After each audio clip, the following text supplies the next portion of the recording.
ओम नमो भगवते वासुदेवाय. सार्थ सुबोध ज्ञानेश्वरी.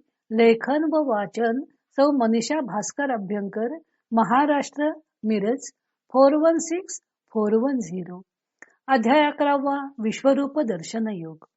अर्जुनाचं श्रीकृष्ण स्तवन क्षमा याचना भाग 11. ओव्या आहेत 572 ते 578.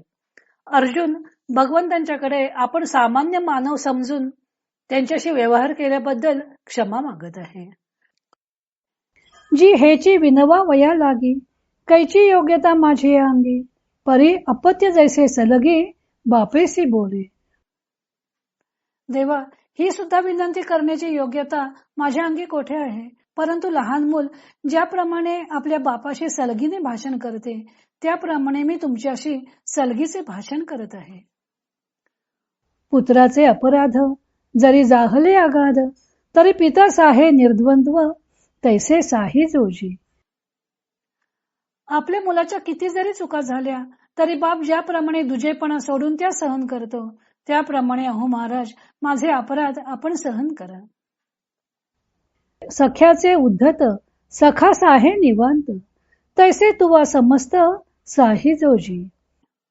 बरोबरीचा स्नेही बरोबरीच्या स्नेहाकडून काही उपमर्द झाला असता त्याविषयी काहीच मनात न घेता सहन करतो, त्याप्रमाणे महाराज, मी केलेली सर्व अविचारी कृत्ये आपण सहन करा. प्रियाची या ठाई सन्मान, प्रिय न पाहे सर्वथा जाण, तेवी उच्छिष्ट काढले आपण, ते क्षमा की जोजी. असे पहा की स्नेहाच्या ठिकाणी स्नेही सन्मानाची मुळीच इच्छा करीत नाही, त्याप्रमाणे आपण आमच्या घरी उच्छिष्ट काढले त्याची आपण क्षमा करावी.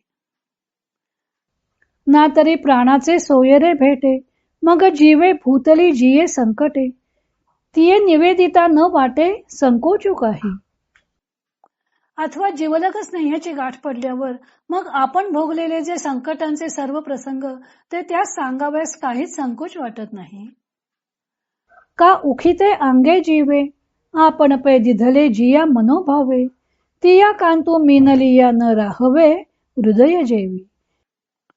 अथवा ज्या पतिव्रतेने आपल्या शरीराने व प्राणाने सर्वस्वी प्रेमपूर्वक पतीला अर्पण केले, तिची व पतीची भेट झाली असता ज्याप्रमाणे तिच्या मनातील कोणतीही गोष्ट पतीला सांगितल्या वाचून तिच्याने राहवत नाही, तया परिजी मिया हे विनविले तुमते गोसाविया, आणि का काही एक म्हणावया कारण असे.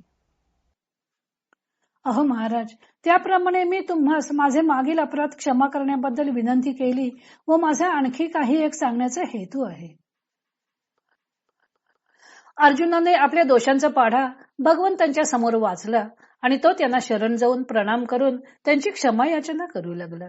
आपले अनंत अपराध भगवंतांनी पोटात घालावेत म्हणून विनवू लागला.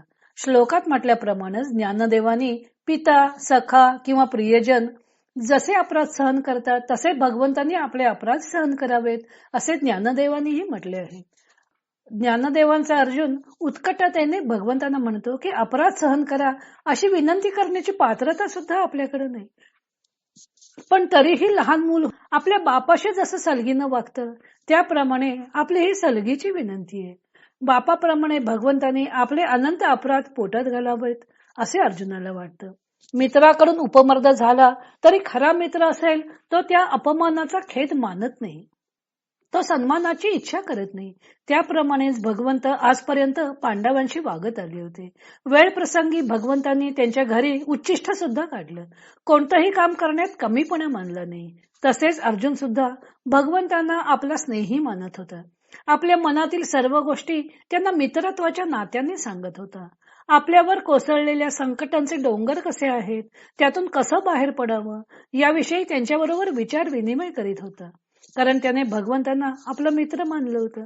किंवा पतिव्रता स्त्री जशी आपल्या मनातील प्रत्येक गोष्ट पतीला आडपडदा न ठेवता सांगते, त्याप्रमाणे मनातील कोणतीही गोष्ट त्यांना सांगताना अर्जुनाने कधी संकोच मानला नाही. तिया परी जी मिया विनविले तुमते असे बोलून त्यांनी त्यांची क्षमा मागितली. विश्वरूप पाहून आपण आनंदित झालो व घाबरलोही असं अर्जुन पुढे गीतेतील श्लोकात सांगणार आहे.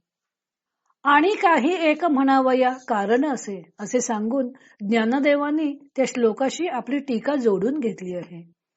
तो भाग आपण उद्या पाहू.